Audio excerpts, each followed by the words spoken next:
nendeni mkareview government spending.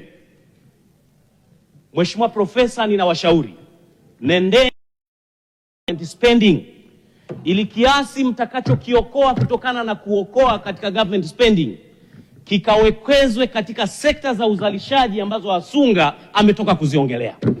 Mheshimiwa Mwenyekiti, ninayasema haya nikitambua, kwa mfano, ukiangalia kiwango cha namna serikali tunafanya spending katika kununua magari ya serikali.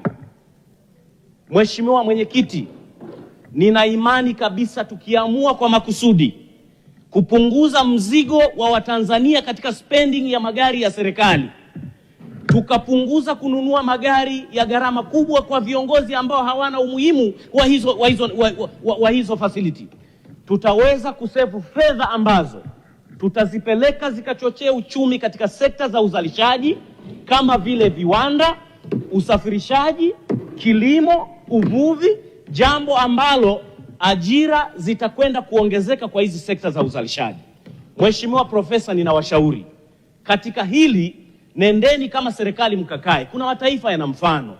Unaweza ukaenda wizarani, waziri akawa na gari kwa sababu muda mwingi anafanya safari, na watendaji wachache wa ngazi ya wizara. Wafanyakazi wengine, toeni incentive wafanyakazi wakopeshwe magari waweze kuyaendesha wao, ili mpunguze gharama ya spending ya serikali katika kuhudumia magari.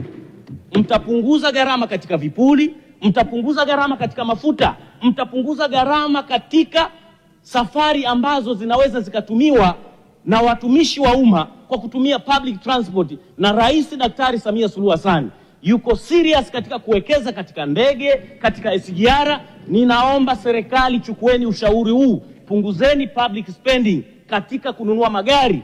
Saving itakayopatikana, Mheshimiwa Mwenyekiti, ipelekwe ikakuchochee sekta ya uzalishaji, tuweze kuongeza ajira na kukuza uchumi wa nchi. Mheshimiwa Mwenyekiti, jambo la pili